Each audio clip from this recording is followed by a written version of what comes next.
because I stopped, but two,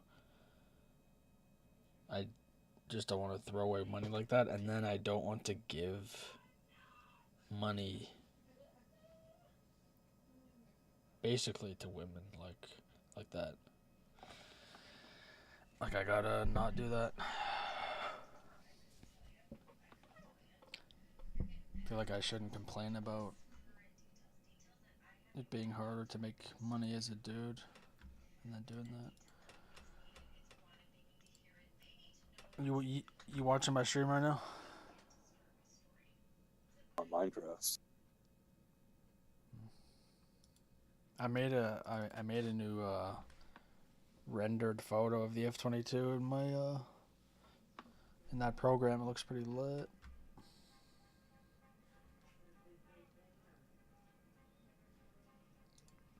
It's cool how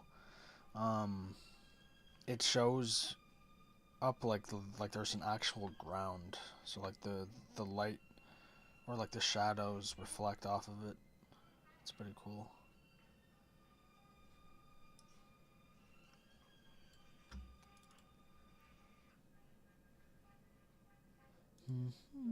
Like the new religion, it's like after Christianity, it turned. We kept some of the virtues and we got rid of some of the sins, like pride, but it's very interesting how they're so connected. You know, Christianity and being an American. Yeah. Great conversation. Good to see you, Doug. And Great to be here. About to tweet it out. We also got Phil. Hello, everybody. My name is Phil Labonte. I'm the lead singer of the heavy metal band All That Remains. I'm an anti-communist and a counter-revolutionary. Let's get into it. Let's go for the news, my friends. We've got this from the Post-Millennial. Trump considers deploying National Guard to Portland after 80 days of terrorist anti-ICE riots. Quote, these are paid terrorists. If we go to Portland, we're going to wipe them out. It's a bold statement, but there is something interesting in this. Even though they've been ongoing for 80 days, nobody really cares because they're not doing anything. I mean, there was that one video where the local resident, that black woman, was upset, saying they're banging pots and pans. But a bunch of, you know, like a couple dozen leftists banging pots and pans is a local news issue. It's not widespread national protest. I'm going to go ahead and say, I think Trump sending an ICE, shutting down USAID, and deploying the National Guard into the LA riots has basically shut the left up. And I don't know, maybe it's the calm before the storm, but it feels like Antifa is gone. It's just gone. And so are the Proud Boys. Only it's sort of the fear of the Proud. The whole fear of like domestic terrorism's kind of gone. It's more about illegal immigration and the domestic terrorism that could come from something like that, like an Iranian, you know, sleeper cell or something like that. I'm not sure that. Does that qualify as domestic if it's someone That's from a good point. Iran that comes in illegal or that had come in illegally a couple years back? I don't know. Like, are they think funded by Iran? I They're don't American citizens. I don't think that counts as domestic. But to your point, I don't know that the everything going on with Proud Boys has anything to do with the administration. I think the Proud Boys are actually reactionaries. They're a reaction to all the stuff that was going on with Antifa. I mean, Antifa was really out of hand. It wasn't just the Summer of Love. That was kind of like the apex of it. But, you know, they had been going after Ben Shapiro and going after Milo in 2015, 2016. There were people showing up. That was when Punch a Nazi was such a prevalent phrase that you heard on the left. It was like, you know, go out there and make these people stop talking and shut them up. And that was when the conversation about the freedom of speech, like whether it was something that the United States is worth, you know, the United States should be protecting, you know, whether it was worth it or not, because the argument from the left was always, oh, there's all these vulnerable communities and all these poor people are getting harmed by people speaking and sharing these bad thoughts. So I don't think that Antifa is, I'm sorry, I don't think that the Proud Boys have much to do with it, because like I said, they were a reaction to, you know, 6-7 years of Antifa literally going out and causing massive problems all over the country. One of the things that's important to remember here, and what I think is behind this, is in Ecclesiastes it says, where justice is not speedily executed by a criminal, there the heart of man is filled to do evil. In other words, deterrence works. Strength works. If Trump says I'm not going to put up with this nonsense, and there was something wrong with my connection, so that might be in Washington D.C. and the crime rate plummets, people notice. right? And Portland and Seattle, that's not my neck of the woods. Portland's just a day's drive away. Seattle is just 5 hours away. Out west, the idea of close is hilarious. Oh, it's close. It's only a day's drive. Yeah, just a day's drive. Yeah, That's that's right. all. So the blue city governors have been basically making their cities unlivable. Downtown Seattle and particularly downtown Portland are just unlivable. And so, and it's not just Antifa, it's not just the activists, it's also the homeless and just the lack of any kind of societal discipline. And Trump is simply saying, we're not going to put up with it anymore. And surprise, deterrence works. If you don't have the funding from USAID, and bad things are going to happen to you if you start throwing bricks through windows, then look. I'm curious about you mentioned USAID. What is your opinion about how much USAID had been influencing the protests and all of the things that were going on? Because to be honest with you, and the reason I say this is like before Trump, right? Before 2015, 2016, I knew there were people that would protest. I mean, obviously there was the Michael Brown protest in Ferguson and all the riots and that. But I don't think that there was as much pushback on just the right more so broadly, right? Like you didn't see people going after speakers on college campuses. You didn't see people going after, after anyone that was considered conservative. Do you think that the USAID money and influence, do you think that was a major factor in what was going on then, or do you think that it's just a coincidence that after USAID has been kind of shut down, that the... No, I think it's a major play. I think it has been a major player, funding all kinds of different activism. So sometimes when things were calmer, they would fund AstroTurf protests and that sort of thing, but not violent. But then the violent protests, when something happens and all of a sudden pallets of bricks are dropped off, I mean, somebody's funding that. There's a follow the money thing. Always follow the money. And so I think that it was a major player, and you cut the supply line. And one of the principles of war is you cut the supply lines, and I think that's what Trump has done. He's cut the supply line. Well, I agree with you about harsh cracking down on crime right away. Otherwise, it gets out of hand. And I thought the Summer of Love, they called it, those riots that just kind of got out of control. Yeah. And then 3 days later, no National Guard presence. I'm like, first day I was working with Tim, and I was like, "Where's the National Guard, bro? What the fuck's going on?" And it took a while, and we saw the response to that. But the problem here that I'm having internally is that this doesn't seem like an acute problem. This isn't a riot that needs to be put down. It's not like an acute issue that needs to be stomped down by the National Guard. It's like what do you chronic crime. It's like a forever problem. What are you like referring what's to? Temporary? Sending the National Guard to cities other than D.C. D.C. they have jurisdiction, but like it's. He's talking about the attacks on ICE, the ICE, the ICE agents who are arresting illegals being attacked. So he's not. I don't think he's trying to fix crime generally. He may have been in with D.C. Oh, so you're saying the intention for sending Marines or National Guard, is it Marines and National Guard? Is that what's being sent?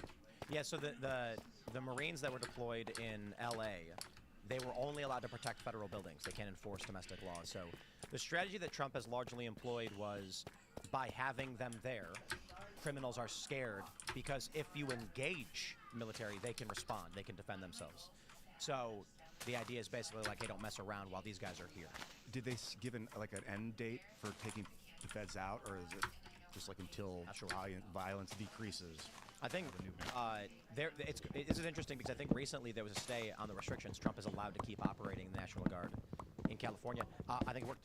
I think we're dealing with an unprecedented, I shouldn't say unprecedented, but a generational calm, at least in my adult life. I mean, in my teen years, you had obviously the riots and the protests around George W. Bush. With Obama, you got Occupy. Even in Obama's second term, you still had protests and riots. The BLM emerged during Obama's presidency. And then in 2014, escalating into, of course, the Ferguson riots. Then we got Freddie Gray, Baltimore. It never stopped. Right. until this year. 2014 Until seems to be this year. when It's got to be USAID. USAID money came into domestic issues was 2014. I'm sure it was like during Vietnam and stuff. They were doing that with whatever organization they were using at the time. When I was a teenager, it was the '68 Detroit riots. So It was Look, real quick, let me ask you, how old are you? 72. So you've seen a lot in the political space. Right. When I'm a teenager in the 2000s, we had all of the anti-war protests. So the moment I'm growing up and I'm starting to see the political stuff. I remember 2000 with the George Bush, Al Gore stuff, but I didn't really pay attention to it. Right. I was watching Simpsons reruns on Fox, at 10 o'clock or whatever, and then they'd mention we're gonna tonight on 11 o'clock news, and I'm like, I don't know. Then I'm like 17, 18, and people are marching in the streets. From this point, there's always been a protest and riot season and activism. Was it like this before the 2000s? Were there periods where nobody was rioting, there was no protest? Yes, there were periods.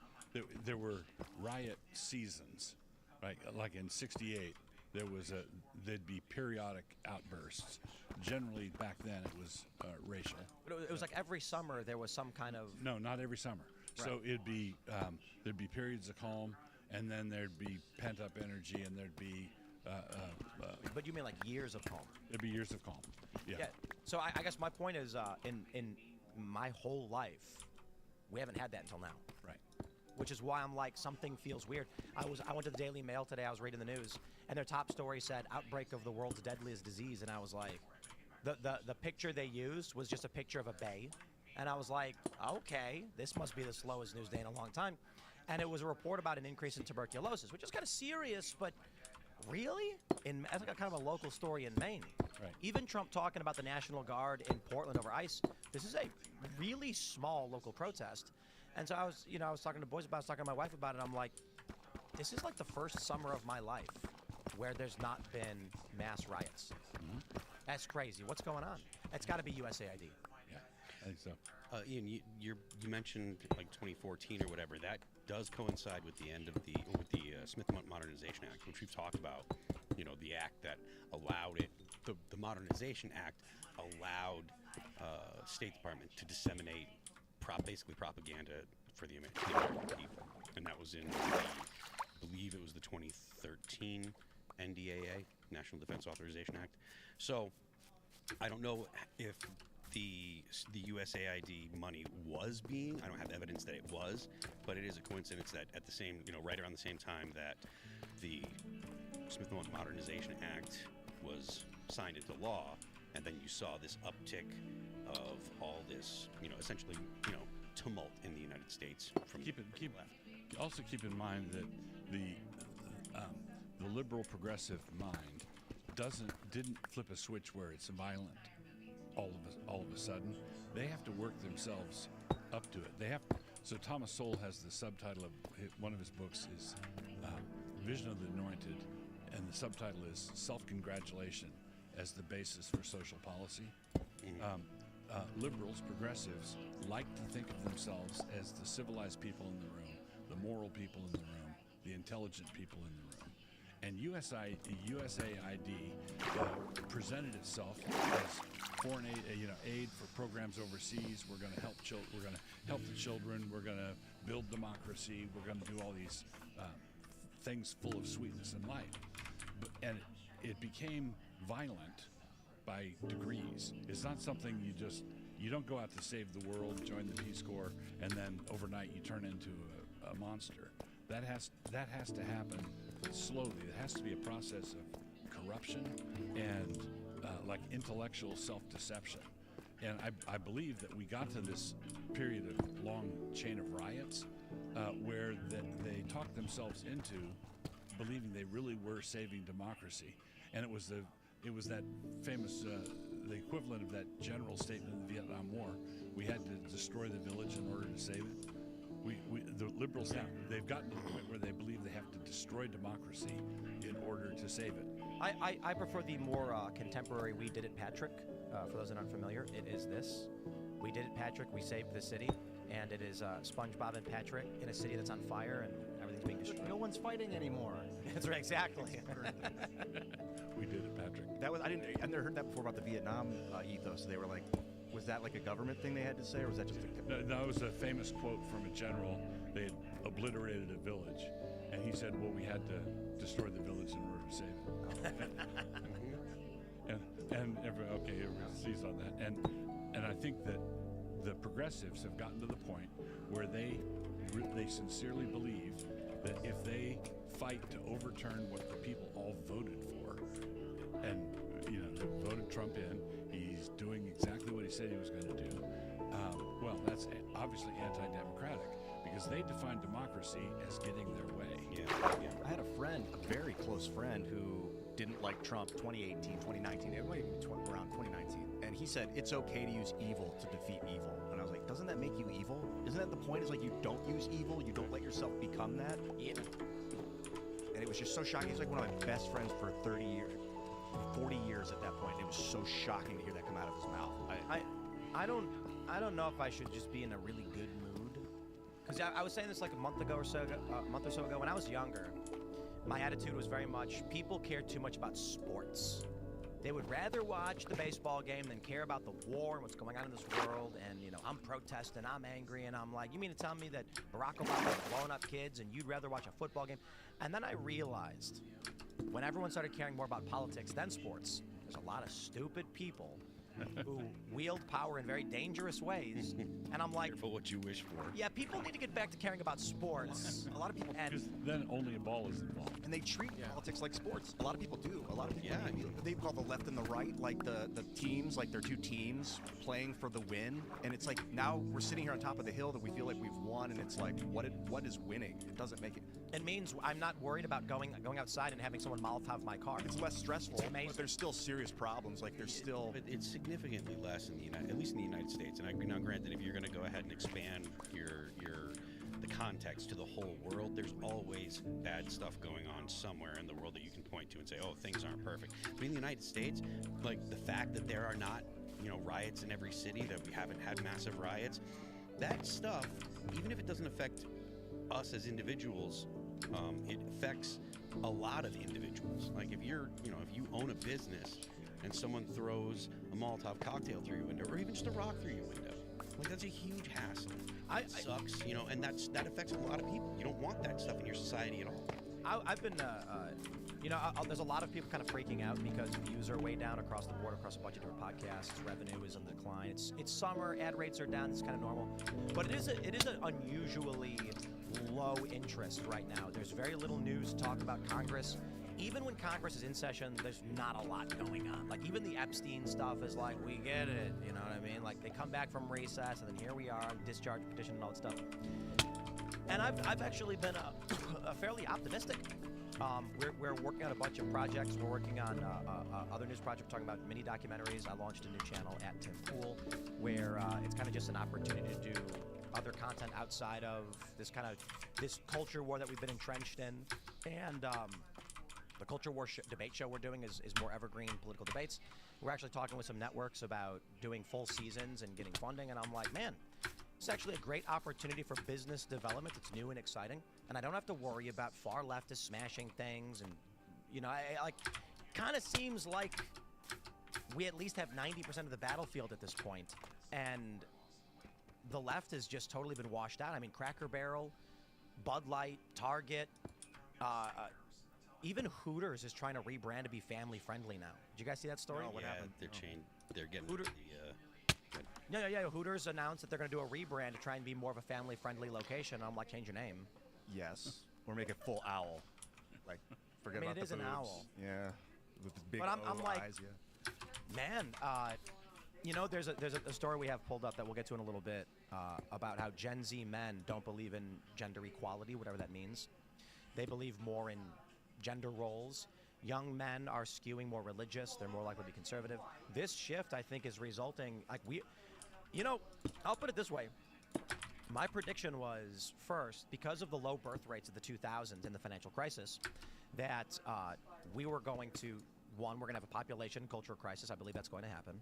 But another component of that I've been talking about for years is that it was largely liberals who weren't having kids and religious conservatives were. That means, do the math. If liberals don't have kids and conservatives do, give it 20 years and you've got a generation that is more likely to be conservative and religious. And I think that's what we're seeing.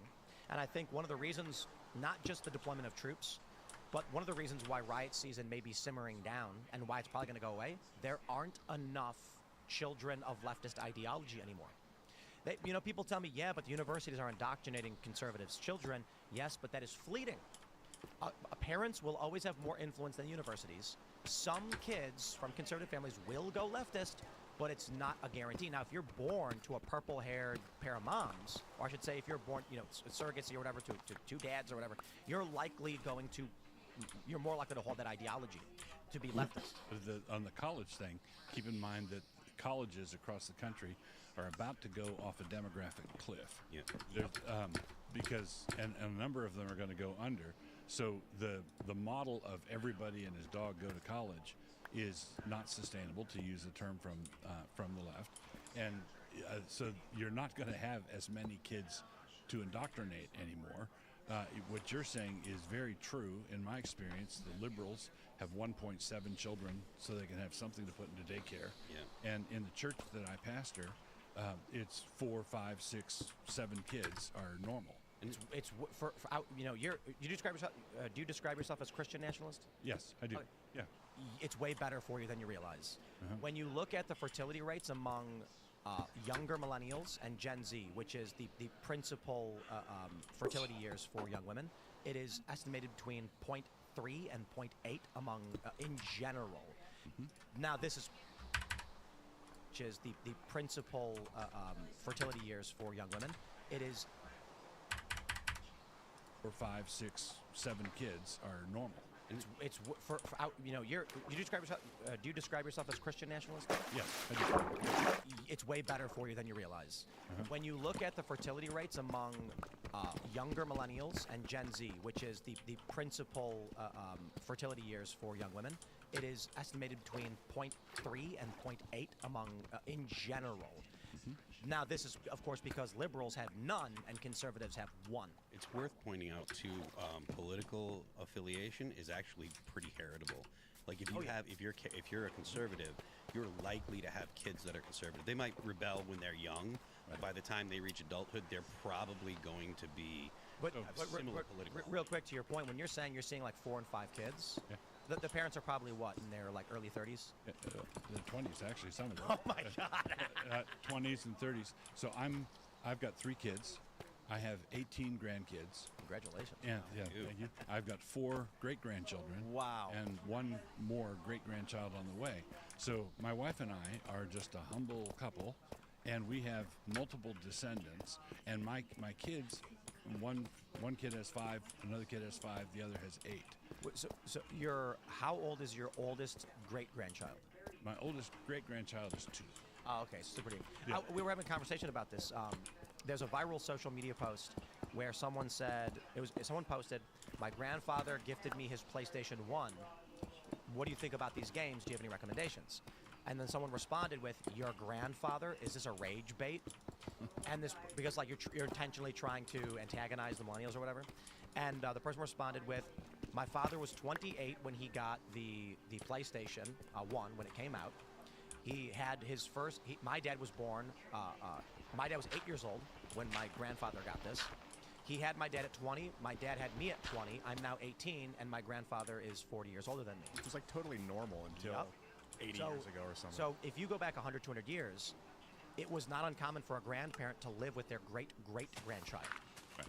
Because if you're going on an average of like 20 or so years, You start early. Yeah. yeah, you're 20 of your first kid, you're 40 your first grandkid, 60 your first great-grandkid. By the time you're 80, your great-great-grandchild is there. I was thinking about life extension and how it might be possible for people to live till they're 200, and then all of a sudden you're going to be the same biological age as your great-great-great-great-grandchild, and you're both going to look at each other like you're both 30-year-olds with healthy genetics. That's that movie with Justin Timberlake and Olivia Wilde.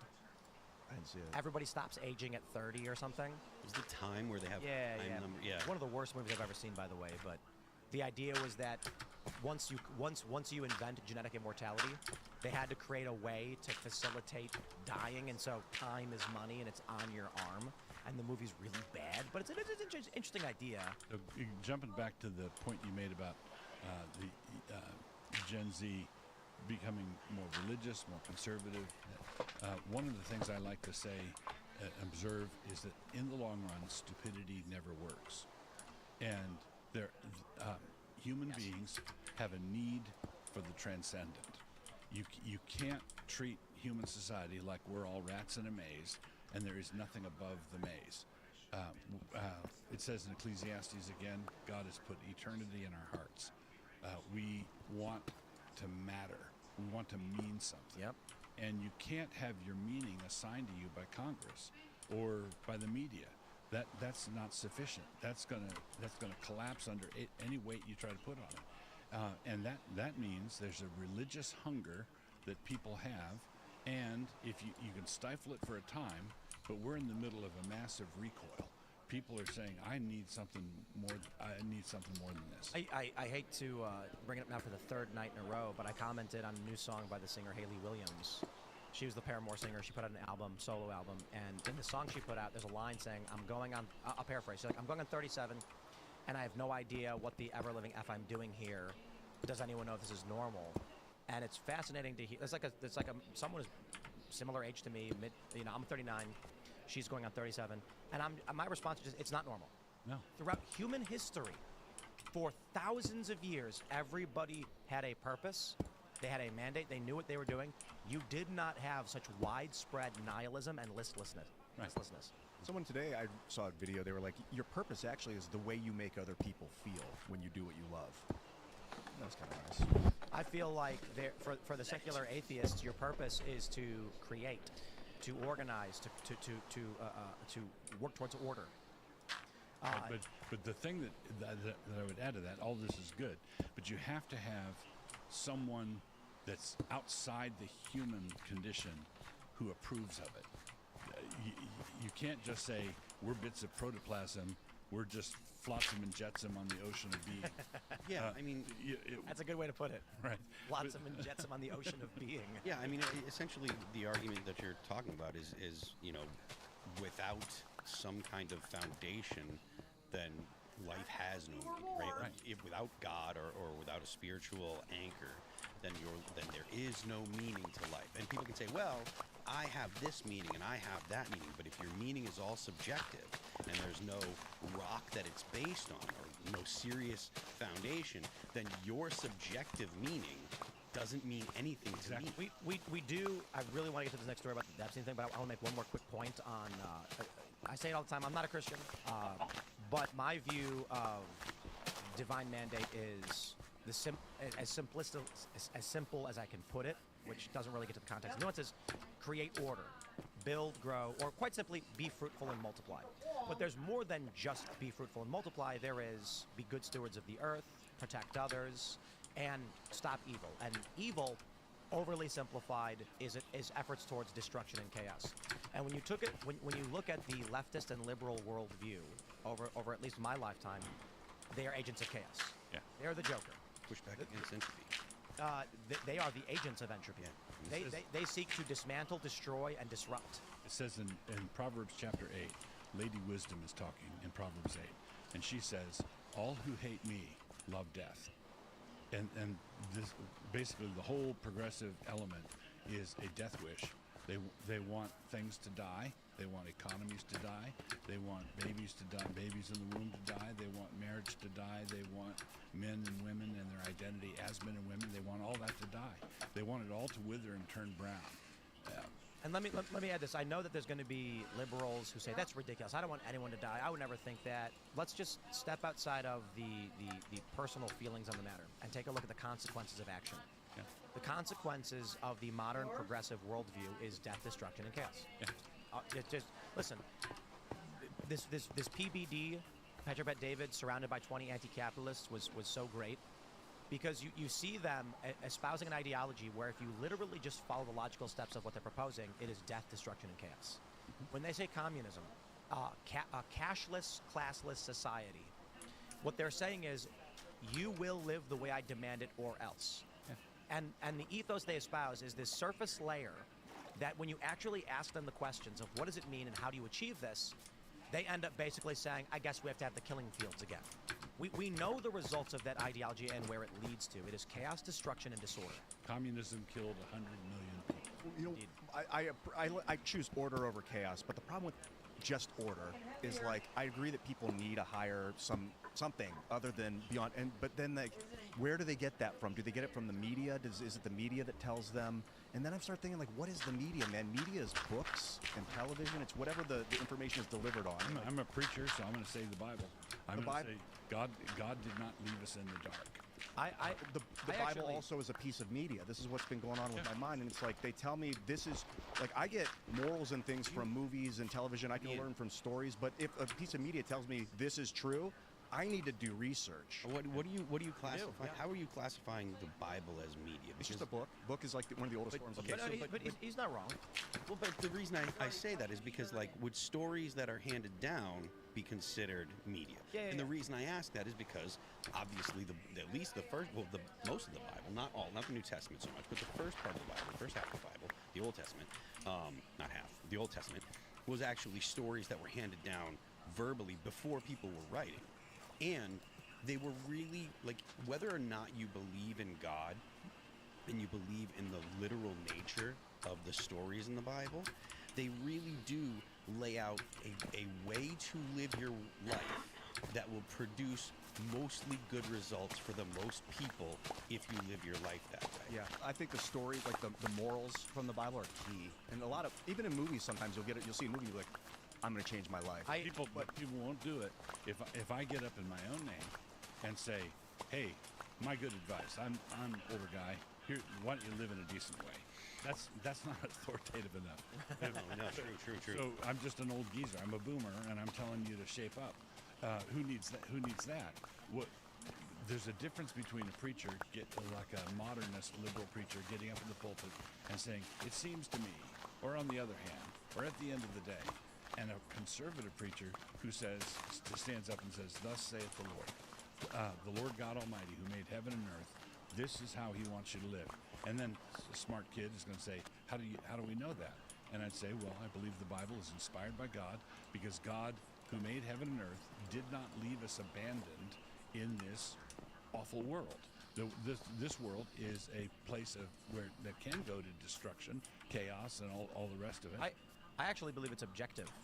That when you study enough about the nature of existence, the things that humans universally agree upon and find to be good, what I've stated, and I got, what's funny is the most pushback I get on this statement is actually coming from Christians. Because I suppose it is trying to like create apply like a Christian moral worldview to secularism, whatever. But my argument is, when you take a look at the history of the world and the religions of the world and the civilizations of the world, pretty sure all the people here would agree we have the best one. Be it wealth, access, the expansion of rights, and it was all built on a Christian moral tradition. Well, all I can say for now is I certainly don't think we found the end-all be-all of truth in the universe. Christians, maybe you found a component of it. My argument is, as far as I can see right now, based on what we know, there are many religions that are destructive, chaotic, and evil, and hate each other and commit acts of violence, or promote behaviors that are destructive to life, like cousin marriage, for instance, which science has shown us already is really, really bad. Then you take a look at the Christian moral tradition, the nations born upon it, and they're too nice. They've been very forgiving and welcoming and open. There's a sort of like subservience built into it, I think, that needs to be shattered for the Christian to awaken. Like, your Lord, that term, because your king was your Lord, and I feel like the Roman wanted you to call him Lord, and they would be like, bow down, say my words, call me Lord, and it's the guy standing up there reading the text. And like you want people to be like Jesus. You want them to stand up and be leaders and for their community and heal people. And what I would say is, to the point I was making previously, is that there are religions today that say believe or die, claim it's true or else. And that's not what we have in Christianity. Right. In fact, Christians are too forgiving to the evil. And my criticism of the Christians in the United States is that this was a Christian-dominated nation in the 50s. I mean, it's 98% or whatever, and that's been declining because Christians don't beat people and force them and scream at them, even at the height of the power in the United States. The besetting sin of evangelical Christians is that they're so sweet that diabetics can't be friends with them. Why is but, that? But from your experience, why do you think? It is I'm sorry, just real quick. It's fascinating how the left paints Christians in this country as like an evil, fascistic, authoritarian, you know, the Handmaid's Tale. You know what it is? And I'm like, real quick, if that were true, they never would have given up the power they had in the majority, and they would have entrenched those laws. They would have entrenched their faith and religion in the Constitution and the government. They did not do that. Yeah. The reason, to answer your question, what happens is when you are young, lean, and hungry, you're tough, and you make your money, and you know, in the business sense, and then you get complacent. You know, things are nice, and it's the difficult times, hard men create good times create soft men. And in Deuteronomy, it says Jeshurun waxed fat and kicked. So what happens is the evangelical Christianity was a victim of its own success. It helped create a very stable society, one of the most productive societies, and they got complacent and lazy. And I think you're exactly right, didn't defend what they ought to have defended. Let's jump to this story. We'll move on from here. It was a great conversation, by the way, but I enjoyed it. We've got this story from the Daily Mail. President Trump and FBI informants. Speaker Mike Johnson may have just spilt the beans as to why Trump is so concerned about this Epstein story. Super quiet. Hold on. He has never Start again. into is the hoax that the Democrats are using to try to attack him. He has never said or suggested or implied. I've talked to him about this many times, many times. It comes He is across as horrified. calling the whole thing a hoax. It's been misrepresented. He's not saying that what Epstein did is a hoax. It's a terrible, unspeakable evil. He believes that himself. When he first heard the rumor, he kicked him out of Mar-a-Lago. He was an FBI informant to try to take this stuff down. The president knows and has great sympathy for the women who have suffered these unspeakable harms. It's detestable to him. He and I have spoken about this. Now, there's a couple theories on this. One is that Mike Johnson let slip this statement to try and protect Trump's reputation. There's also that, you know, basically like, oh, did you know he was an FBI informant? Stopping it? That's why. Or, I think there's a strong possibility here. I don't know for sure. I'm not saying I trust Trump on any of this stuff. Elon says he's in the files, whatever. Let's get the files and figure it out. But let's at least entertain. Did Speaker Mike Johnson maybe accidentally just slip up that Trump was an FBI informant? And the reason why Trump doesn't want the documents released is that they're going to show that Trump was snitching on powerful people. That's prominent, wealthy individuals doing untoward things, and the documents are going to show that Donald Trump was a snitch. Here's the argument that I don't know, obviously, but the argument against that would be if there was material in the Epstein files that would be damaging to Donald Trump and his business relationships, it would have been out by now. I disagree. The Democrats would have gotten with it. If it was implicative of Trump, if the documents show that Trump was doing bad things to children and underage girls, they'd have released it. But if the documents show that Trump was working with law enforcement to stop this, that's not damaging to Trump's reputation among his voters. It's damaging to Trump's reputation among powerful elites he needs to do deals with. So the Democrats might be thinking, it's going to help Trump. If we leak files showing that Trump stopped Epstein, people are going to cheer for him. Right. Trump may be saying, if they find out that I ratted on Bill Gates and Bill Clinton and I was the one actually spying on him or wore a wire or did who knows what, these people aren't going to want to do deals with his business. If Trump was snitching on prominent world leaders, I'm not saying he did. I'm not saying I believe that's the case. But it could be an explanation. Trump was a snitch. I'm going to put it this way. I'm going to paint Trump in the worst possible light in this regard. Trump only cared about himself. He only cared about his organization. When he heard about what Epstein was doing, he said, this is exposure I don't need. And when the FBI came to him about Epstein, he says, I'll do whatever you want. I'll help you out. And they say, wear a wire, give us a list of names. What if Trump gave ledgers from his club to the FBI? What's going to happen to Mar-a-Lago when all of the people who spend their 20 grand, I think it's like 200 grand to sign up or something, maybe I'm wrong, but it's like 20 grand a year or something. What's going to happen when a bunch of these people find out that their names and private information were handed over to the feds as part of a criminal investigation into Epstein or to illicit activities? What if Trump was informing more than just Epstein?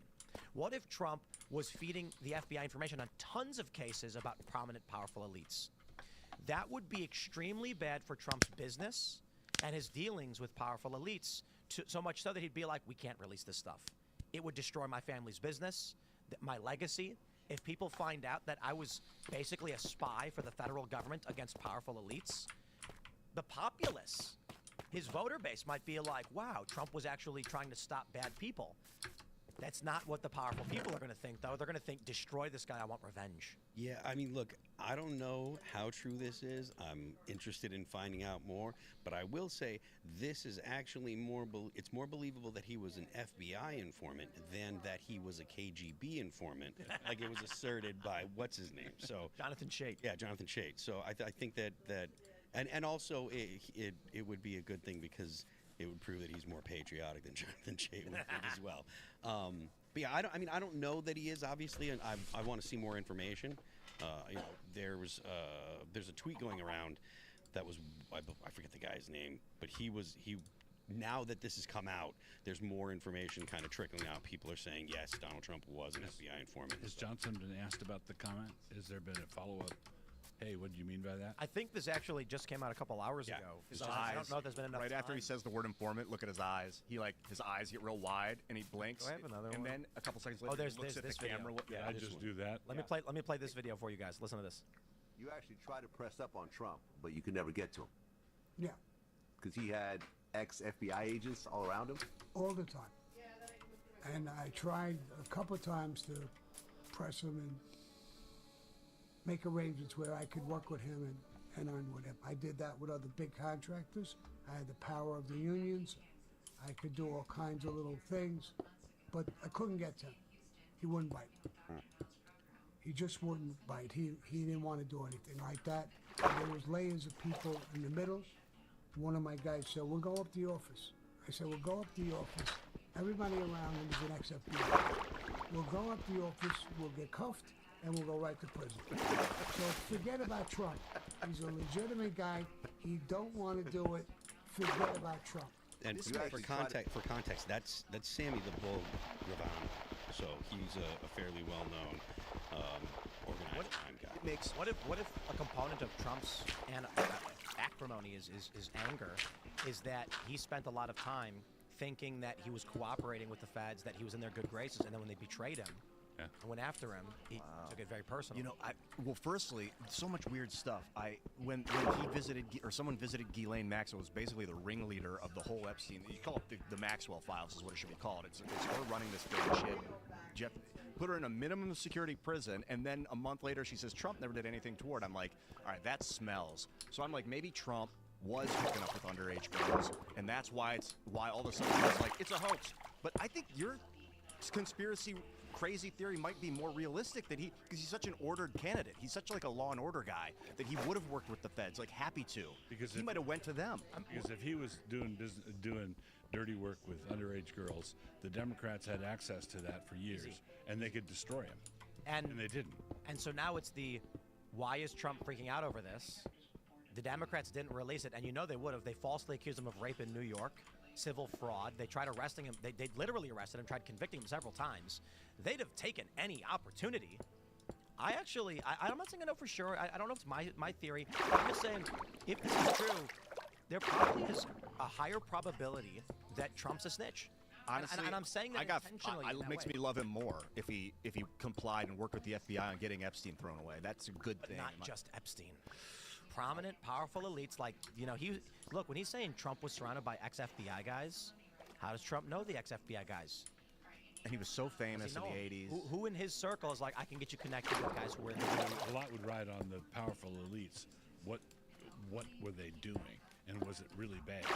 You know, if it was Epstein level bad deeds, then that's not going to hurt him. How cool would it be if Trump was an informant for the FBI for a long time, like actually saying, listen, I'm going to do my family business. Anywhere I can help you, I'll give you information. So with all his foreign business dealings, the feds were like, we want information. These guys are like, I'll help you out. I love this country. And then in his dealings, he discovered Hillary Clinton was a crook. She was doing untoward things, the Clinton Foundation, and he thought, I better run for office and put a stop to this. Yeah. What if Trump's whole thing was he stumbled? I'm just like, What a great movie it would be if, like, Trump was just a business guy who was an informant, and he accidentally walks into the wrong room at the wrong time and sees them all shredding documents, and then this triggers the movement. I have to save this country. And then he rides down the list. There was only, That's right. Like the feds came and they're like, "There's only a few good ones of us left, Donald. We need you." Like the ones he'd been working with in the '90s and the 2000s. They're like, "We've been taken over. We need you to run for office. You have to save this country." There is another conspiracy that's been around for a while, and that is Trump is deep state. And you know, it was funny. We talked about this over the election. There's a conspiracy theory that I love this one. It's my favorite. In the late 2000s, you saw the rise of Alex Jones, who's getting bigger and bigger and more prominent, more popular, and he got very, very big in the 2010s. And the Ron Paul love revolution, libertarianism, anti-establishment, anti-war was getting very popular online, which also bubbled up into the Tea Party and Occupy movements. So the conspiracy theory goes that the CIA, very, very smart guys who have plans in place for decades, said, how do we stop this? Okay? We're trying to do the stodgy uniparty candidates, the old white guy versus old white guy, but people aren't buying it anymore. The 2000 thing was crazy. You get Obama. They say, the deep state goes, we're going to do Obama. We're going to do the first black president.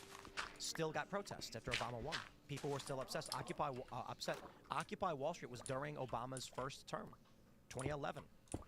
And so CIA says, something's not working. There's a populist uprising happening. What do? Here's the idea.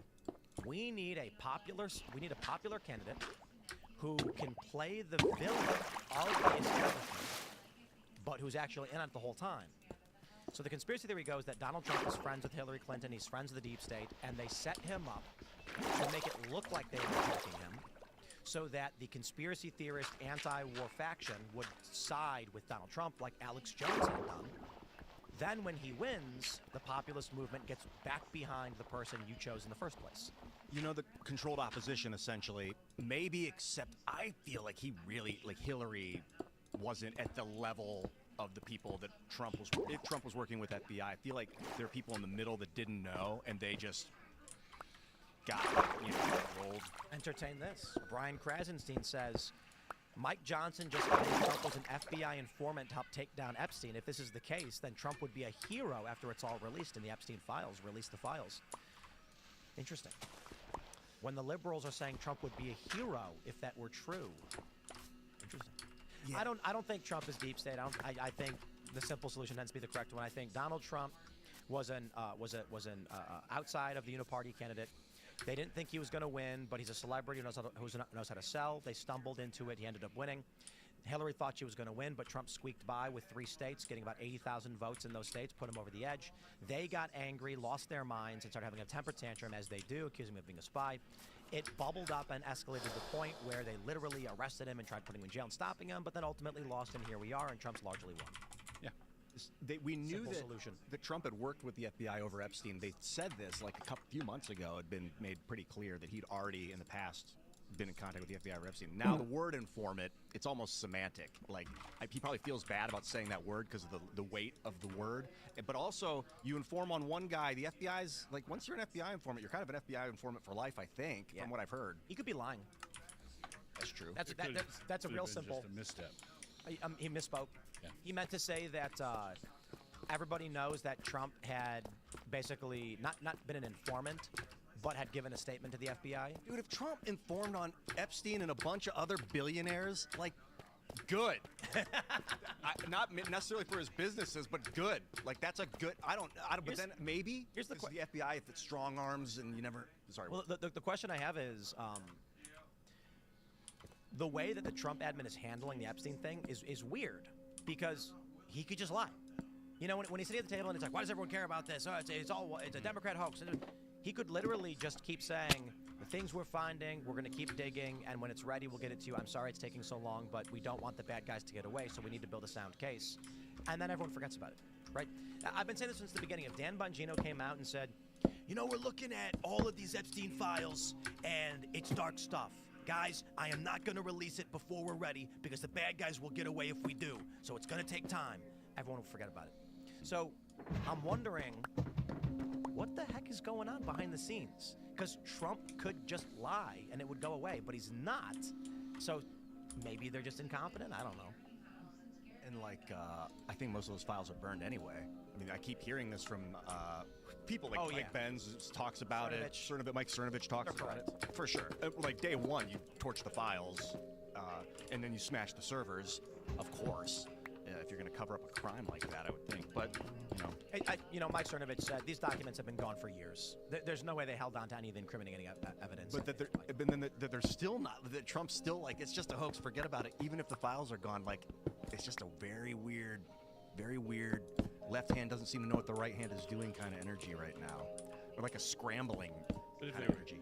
It's highly likely that they've been destroyed for years, but then you can't account for why the Trump underlings were over-promising. Pam Bondi saying they're on my desk, and that would be weird. Yeah, like were they enticed into saying that by someone, and then they said it and then realized.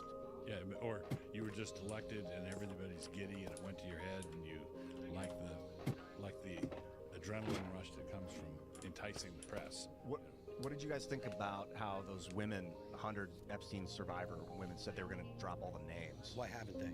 I don't know. That's what I think. If they have access to name, if they have names to name the names. Like I think that it's BS, and I think it's BS specifically because this isn't new. They've had this information for allegedly 20 years or more or whatever. If they have this information, why are they sitting on it? Why did it go away yesterday? Release the information. If you have a list, compile the list and make it public. I wonder if they're waiting for Massey's proposal. He has in Congress to get the files released. I think he's waiting on 3 more signatures in order to get it passed. There's no guarantee that he'll ever get those signatures. And I will stress have information. Put it out. I will stress this too. Like I do support Massey and Khanna's effort so far, but I got to be honest. The Oversight Committee and the DOJ have already committed to releasing the files and said they will. I don't trust them. So that's why I do think what Massey and Ro Khanna do lean towards the good. But at the same time, shouldn't you be like, all right, we're going to give them a month to put out the